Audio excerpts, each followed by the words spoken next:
Yeah, hi guys. Uh, Welcome to my Facebook channel. Today my name is Paul, and I've come your way to share with you a very interesting topic about studying abroad. And for today, we are going to talk about the stages involved in U.S. graduate admission and scholarship, what you actually need to know before and after submitting your application, because I've been receiving a lot of questions from quite like a lot of people that have been asking that, oh, how do we get over the process by getting admission and scholarship to study in the US and Canada.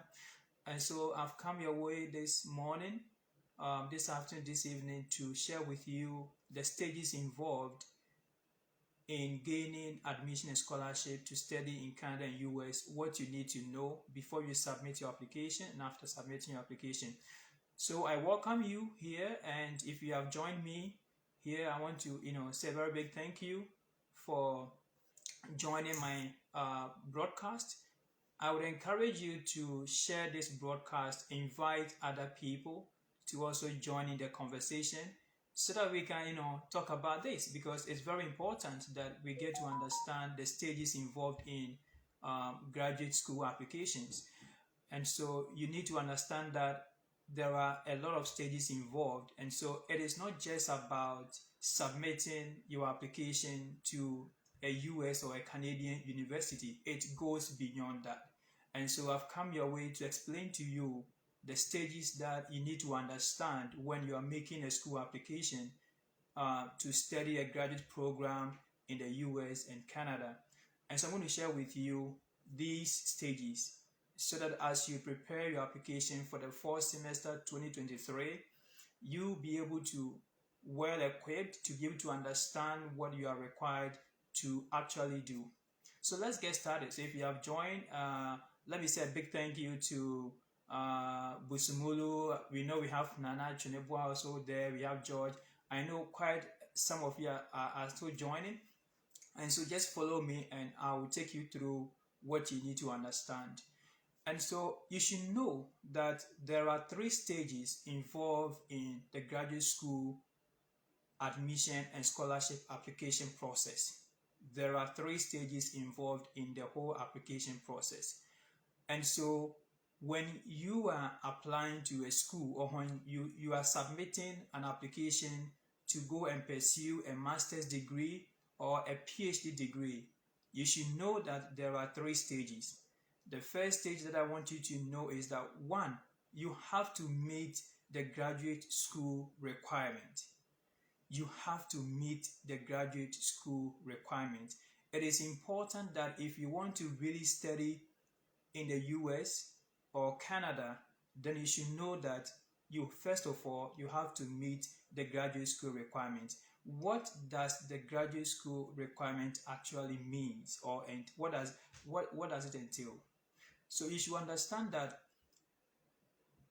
for every university, they set up, a system to evaluate applicants or prospective applicants, or they set up a system to, to make sure that people who are applying to their university, those people are actually good fit for the graduate program. And so please, I cannot, I'm live. I cannot pick live video now. So I'll encourage you that you should just, join the broadcast, and then when I finish the presentation, I'll just try and accept, other, people who want to join the feed, live. So you should know that once you are about to apply to a school, you should know that you first of all have to meet the graduate school requirement. Now, what are the graduate school requirements? Sometimes some of the requirements will ask you that first of all, you must have a bachelor's degree.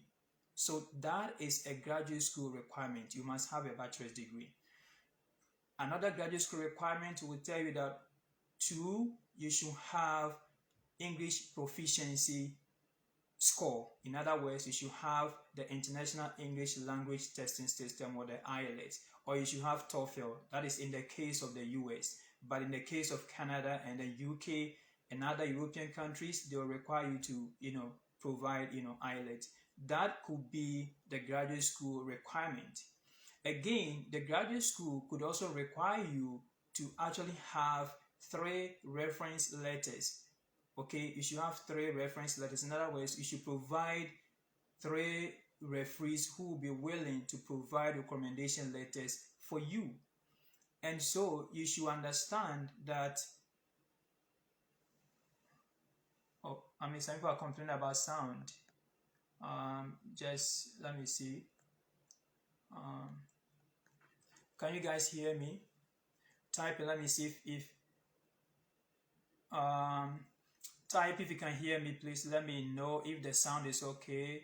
Can you guys hear me? I've seen people complain about sound. Please, if you have type, let me see if the sound is okay before I continue. Is the sound okay for you guys? Is the sound okay? Can somebody type in the comment section for me to see if the sound is okay? Okay, good. Yeah, thank you, Richard. Yeah, so for the purposes of those people who were having issues with me about the sound, so I said that you have to meet the graduate school requirement. There are 3 stages involved in the whole application process. The first stage is that you have to meet the graduate school requirement, and I started by saying that some of the graduate programs or some of the graduate school, you will need to meet their requirement. And what you need to do is that some may require you that you should have a bachelor's degree in order for you to qualify or to be admitted into a master's program. So that is a graduate school requirement that as a prospective applicant you have to meet. In other words, if you don't have a bachelor's degree, you do not qualify to apply for a master's program. The second requirement that may come from a graduate school is that you have to meet the English proficiency level or the English proficiency requirement. Maybe the graduate school may require that all international applicants must submit an IELTS score, and you should have a minimum total band score of 6.5. Okay, that is the graduate school requirement. Another requirement that you also need to understand is that the graduate school could also require you to do what you call transcript evaluation. What does transcript evaluation mean? It means that if you did not school in the US or you didn't school in Canada, even if you school in Ghana, which of course, or in Nigeria or Kenya or any other African country that we all know that English happens to be the medium of instruction, they will still tell you that, hey, we do not accept or we do not acknowledge that the qualifications that you possess match with our US educational standard, and so you need to submit your transcript for it to be evaluated that will match the equivalent of the US education system. And so there are a lot of organizations that you have to submit it to them. So some universities, graduate school would require you that you have to do that before they can even process it. Another requirement from the graduate school could be that you also need to have, let's say, a GRE score or a GMAT. Now the GRE is called a Graduate Record Examination.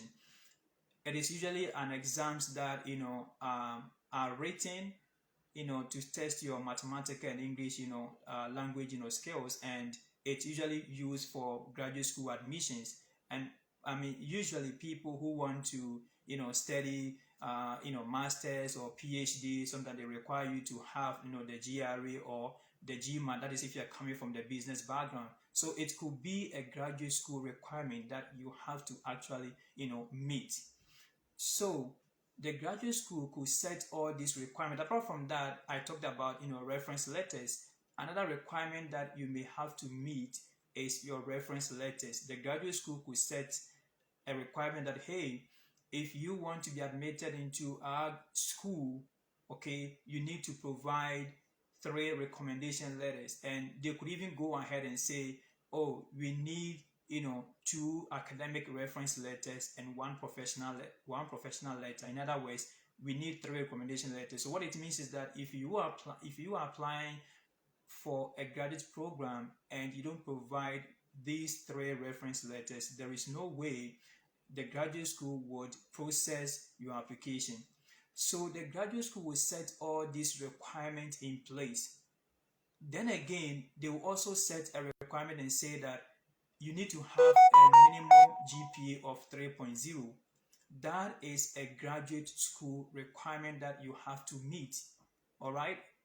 You need to meet that graduate school requirement. So the graduate school may set all these requirements in place. So when you do an application to a US university or to a Canadian university, these requirements will be checked. And it's the reason why when you submit your application, they will keep sending you emails that, hey, Mr. Kwame, your application is incomplete. Mr. A, your application is incomplete, because you have not been able to fulfill the minimum requirement that the graduate school has actually set. It is only when you are able to pass stage 1, that is where your application would be processed and will be sent to the second stage that I'll be talking about. So remember that your application processes goes through 3 different stages. The first stage is you passing the graduate school requirement. With the graduate school requirement, they don't really take their time to go through your document. It's the first stage, and usually the person who processes your application at the graduate school level, does not really even read the materials. All that the person checks is that, hey, we say we want 3 recommendation letters. Are they in? The person will check. If they are in, that coordinator, that graduate school representative will just check it. Then he will check, we need a minimum GPA of 3.0 to be admitted into a master's program or a PhD program. Do you have it? That person will check. If you have it, he will just check it. Hey, we said we need we need you to actually have, let's say we need to have, let's say, like something. How do I even say? We need you to have pass your English score, let's say a band score of 6.5, or we need to have at least an IELTS score, or if you should have written English exams. Do you have it? They will check. If you have it, they will check it. They will check your GRE or GMAT. Did you submit GRE or GMAT score? You submitted it. Okay, they will check it. Did you submit your transcript? Sometimes they will ask you that you should have a bachelor's degree, so they will check. Did you submit your transcript? Then they will check it. Did you do the transcript evaluation? Have you submitted? They will check it. So for the graduate school system, for them, they will just check every single requirement that they have actually outlined there. So until you have actually met all the graduate school requirements, there is no way your application will be considered. Remember that the graduate school does not deny you admission. No, they don't have the power to deny you admission. Note that their job is to make sure that your application is complete, and so you need to pass that particular stage.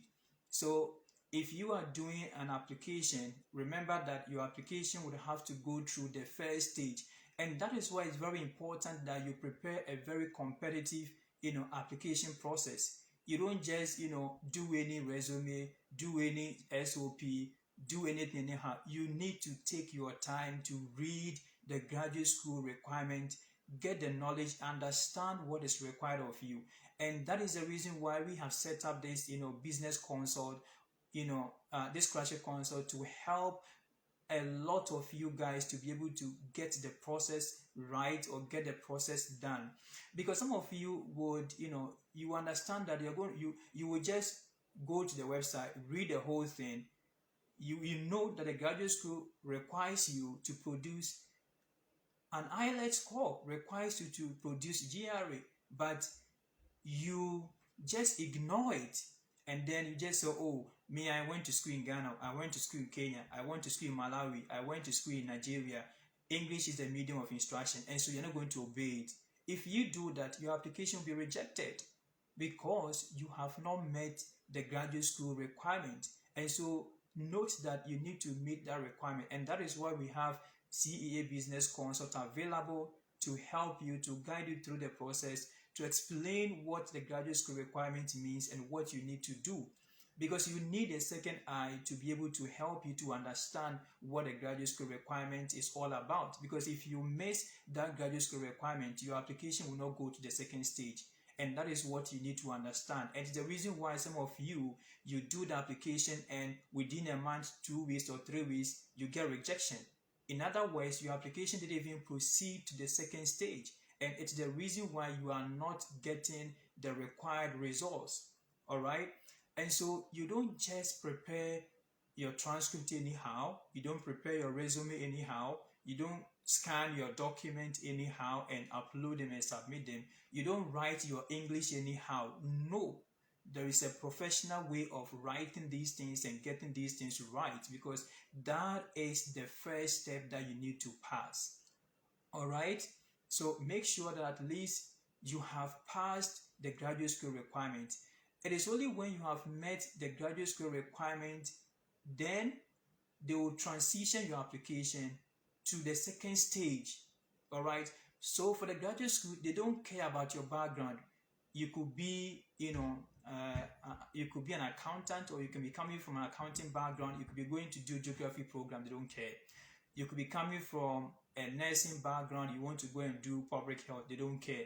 You could be coming from engineering background. You may want to go and do business administration. They don't really care. All they care is that you've been able to satisfy the conditions or the requirement that they want you to do. Once you have met that, you've passed the first stage. The second stage that you need to understand is that once you have passed the first stage, your application then moves to the second stage, which is meeting the department, requirement. Meeting the department requirement. Every program that you make applications to, every program that you apply, for is situated within a department, right? So if you apply for a master's or a PhD degree in nursing, it may be under the college or the faculty of nursing or department of nursing. If you do an application for maybe economics, it might be under the Department of Economics. So every single program that you apply for is under the control and management of a particular department level. So now, once you pass the graduate school requirement, your application goes to the department level. So it is at that point that the department is actually going to look at the document that you have presented. So then they are going to study your background, okay, and understand what you have.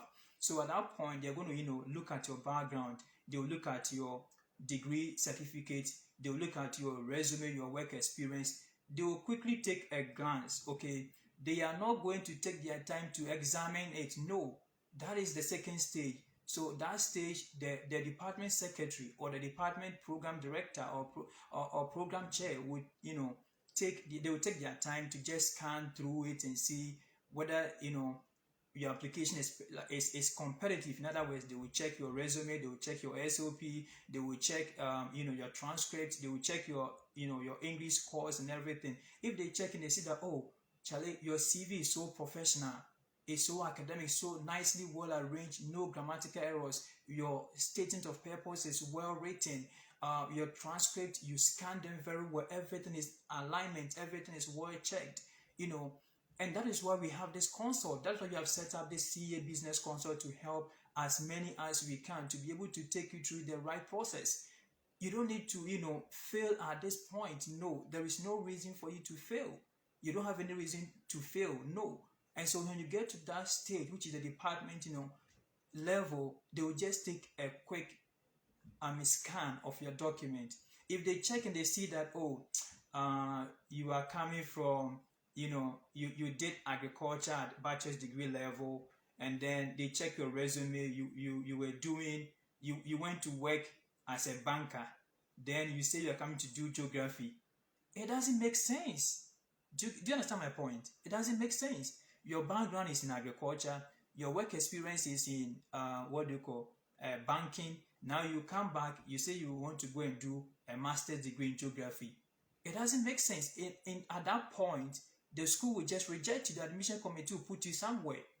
That is a quick scan. They just scan through. They will not read even the entire SOP. It doesn't make sense, right? Let's say that let me give another example. Your background is in nursing, and then you have a degree or a diploma in nursing. Then you didn't work as a nurse, rather you went to work as an engineer doing construction work. Now you apply to a school in the US, and you say you want to go and do a master's in business administration, which has nothing to do with nursing. The department will automatically reject your application. They will not consider it. They will not even process it further. And so it is important that you meet the department requirement. You should make sure that at least these 3 documents, they align. And that is why we have our company being set up to help you succeed or go through this process successfully. So make sure that at least these 3 documents. Which document am I referring to? I am referring to your SOP. I'm referring to your bachelor's degree. I'm referring to your resume. At least 2 of them should match. If your resume, your work experience does not match with your bachelor's degree, it should match with your SOP, or it should match with the program that you want to go and study. But if each of them does not match up, they don't add up, then it means that you have no business being admitted to do a master's program. Are you following my point? You have no business. That is why you don't have to make this mistake. You need to reach out to experts or professionals who have the knowledge and experience to be able to help you to succeed. We have done this job for the past 5 years, for the past 6 years. We've done it for a lot of people. We have guided a lot of people to be able to succeed. We are just talking about the admission process. We haven't even come to the scholarship at all. So for this, they are just considering you for admission. It has not even come to the graduate assistantship. And so you need to meet the department requirements. So you don't just wake up and apply for any program anyhow. No, you don't do that. You don't just go onto the Google, you go on Google or website and you start applying for school. Oh, my friend is doing public health, so I'm also going to do public health. Oh, my friend is doing geography, so I'm also going to do geography. No, it does not work like that. If you follow that tangent, you end up not getting admitted. If you get admitted, you don't get funding.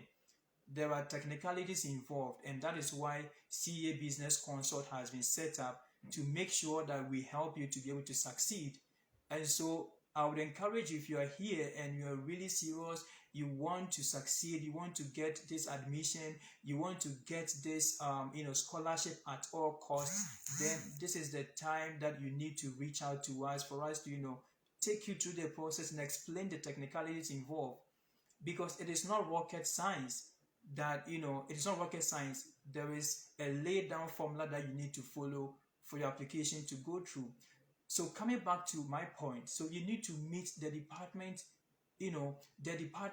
requirement. And like I said, it's a quick scan. It is only when they check your resume, they check your SOP, because your SOP will explain to them, okay, your career goals and whether you're a good fit for the program. And sometimes they look at your SOP to judge your grammar. They look at, how you write, right? Your writing skills, they check. So it helps them to know who you are. Sometimes they don't just look at your transcript. You could have a first class, but if your SOP or your statement of purpose is terrible, is bad, you will not pass through the department assessment. So they check all these things. They check all these things to make sure that you are on point. So when they do that quick scan and they check that, oh, your work experience matches with your bachelor's degree, it matches with the program that you intend to study, then the department knows that there is some kind of relationship, okay, that they can actually see that, oh, you are actually building a career. There is something that you are building, and so we need to support the vision, the plan that the career that you are building.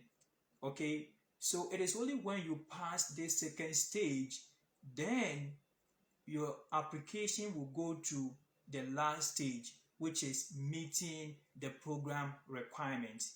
Meeting the program requirement. In every department, they have admission committee. sometimes there are 3 people, sometimes there are 4 people. They have set up a specialized committee to evaluate prospective applicants document. And so until you get to stage 3, which is meeting the program requirements, so it is at this point that they are going to take their time to look at the best students and rank them. And remember that it is at this time that a graduate assistantship is really considered. So all along, nobody's going to consider you for graduate assistantship. Stage 1, you have to meet the graduate school requirement. Stage 2, you have to meet the department requirement. Stage 3, now they've brought you to the final stage. That is where they will make the admission decision and also the scholarship decision and all the fellowship that they feel you qualify. So for stage 3, that is where they are going to take a closer look at the transcript, the courses that you offered, and how these courses have prepared you, for the program, for the master's or the PhD program that you want to study. And for stage 3, they're going to take their time to study, they're going to take their time to study your resume. They're going to study your CV, look at your work experience. When did you complete school? When did you start work? How many years of work experience do you have? Have you been able to build a career for yourself? They're going to study that. They will also study your GPA. They will look at the courses that you did very well, your weaknesses and everything. They will take their time to study your recommendation letters. They will read it to understand what other people are saying about you. And they will look at it and see that, upon all these things that this person has done, does the recommenders actually talk about any of the achievement that you've had? Did they really talk so much about your academics, your leadership, skills, your networking skills, and all that, your qualities, your soft skills, and all that? So they will take their time to check at the program requirement stage. Then they will check whether what you intend to do, you have a background in it already, or you've done some work, volunteering work, or you've done some work that prepares you or qualifies you to be admitted into the program. So it is at this program requirement stage that is where they will make a decision and vote on it. They vote and say, this particular candidate A, we feel that his resume or his or her resume is perfect. His or her, he or she had a first class. He or she, has a very good work experience that align with our program objectives. Okay, so they will check all these things. So then they will vote and say, okay, let's give this person. This person has a very good communication skills. If you look at the SOP, he has a very clear and articulate, statement of purpose and everything. Then they will vote and say, okay, let's give this candidate, let's say 80%. Then they will rank. They will give all the grades. So they will check everybody's applicant. Note that for graduate programs like masters and PhD, admission is so competitive, and usually they don't admit a lot of people. Usually they will be admitting like 6, 7 people, 10, sometimes maximum, let's say 15, right? They don't admit a lot of people into a master's or a PhD program, and sometimes they do have a lot of applicants. And so they've already done the shortlisting and they've gotten to the final stage. So they will just vote and arrange the prospective applicant, their applications, okay, in order of the percentage that these people have been getting. And so what you need to understand is that once they do the ranking, then they will say that, we feel this person's application is competitive. Then they will just do the ranking in that order. Let's say they will shortlist 50 people. Once they shortlist 50 people to be admitted, they know they cannot admit the 50 people. Now they have to adopt certain criteria to be able to take out some people out of it. And so now they're going to look out for people who have first class first. So now they are going to look at your GPA. If you do you have a first class, yes, they'll put you somewhere. If you don't have it, they'll put you somewhere. So they'll take those people with first class first. before they come to second class, upper people. That is why if you're a young person and you are watching me, you don't need to joke with your studies. If you're studying in the university, make sure that you put in every effort and at least make sure you pass and pass well. Don't joke with your studies because it's very important. So they will check all these things and separate the first class from the second class, upper people. If you have lower, you are out of the competition. They will not consider you at all unless that particular program is not a competitive program that maybe they are just running the program with the intention of making money from you, and so they will just give you admission. But they will just consider first class and second class upper people. Once they do that, then they are going to look at your SOP. They will look at your recommendation letters. Maybe the person with recommendation letters, the person had a very the person with second class upper, maybe that particular person had a very strong recommendation letters that authenticated the work that a person has done. For you having first class, maybe your referees didn't write anything good about you. Even though you had first class, it was just true and poor first class, and maybe you don't have any experience, and so they might choose the person with second class upper over you, the first class, because the person's application is more competitive than you, the first class holder. That is why you need to contact us, reach out to us for us to help you to be able to prepare a very competitive application. Otherwise, if you just go online and do things on your own anyhow, you end up not being admitted. And once you even get admitted, you're not going to be considered for scholarship because there are technicalities and you need people who are well experienced, who have the knowledge, who have gone through the process, who have done it for a lot of people and have succeeded to be able to look into your application for you. You need a second eye to be able to do that for you.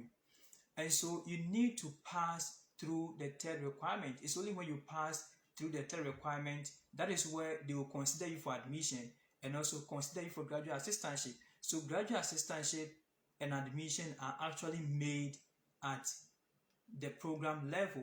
It's only when you pass, then the department will write and then recommend you to the graduate school that we have picked these people. We think that these people are very good people. They are a good fit for the program. So please, graduate school, admit these people for us. Then the graduate school will produce a letter. They will send a letter and say, we have admitted you. Okay, the graduate school first send you a letter of what? Admission or offer letter. Then once they are done, then the department will send you graduate assistantship letter confirming that we were happy with your application and that we want to give you this funding that will cater for your tuition and also your monthly living expenses, and you'll be working as a teaching assistant or as a research assistant and all that. So folks, these are the things that you need to understand, and I would encourage you that try as much as possible to get in touch with us so we can help you to succeed.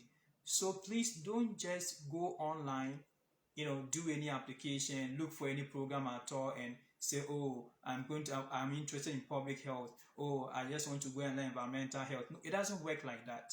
Especially when you don't have, there's no relationship between your resume, your bachelor's degree, and with the program you intend to do. No. Those days where you can just go and do it, there are certain countries that you can just go and do any program, unless of course you can just go to UK and do any program at all. UK, they just do things to make money, right? They are just kind of like they market their universities and they make money, so you can just go and do any program and that's fine. But if you are really, really serious and you want to get a graduate assistantship, you want to get a scholarship, I'm talking about scholarship to study in the US or Canada, then you must understand these, 3 stages that I've talked about. To recap it, I said first, you need to pass the graduate school requirements. That is the first, stage that you need to understand. The second stage is that you need to pass the department requirements. You need to pass the department requirements.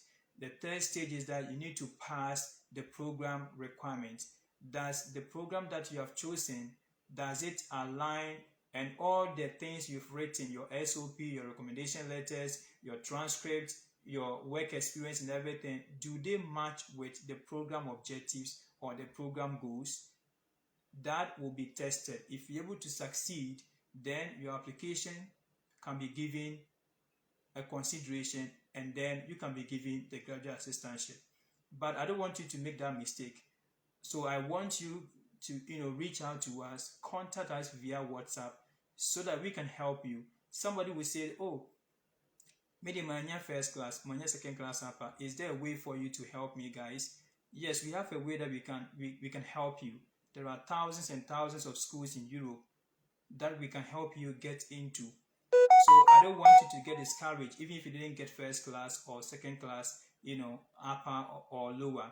Whichever class that you had, get in touch with us. If you are a high school graduate, you just completed your WASSCE, or you just completed last year or last 2 years, you can also get in touch with us.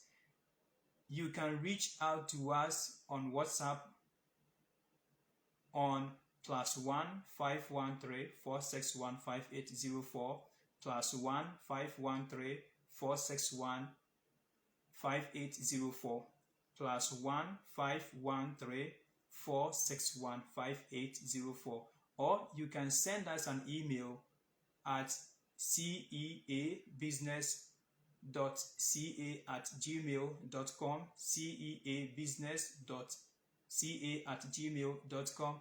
You can also visit our website at www.ceabusinessconsult.ca, and you can learn more about what we are doing to transform lives, what we are doing to change lives.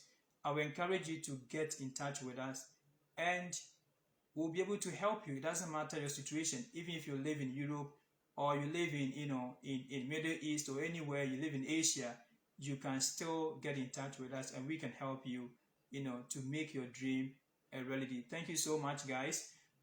Share this broadcast and let this broadcast get to everybody, and I'll come your way in the course of the day to share with you other things that you need to know whilst you prepare your scholarship journey, or whilst you prepare your study abroad journey, to study in US or Canada. Thank you so much for watching me this morning, this afternoon, this evening, wherever you are, and I'll come your way again. See you, and bye-bye.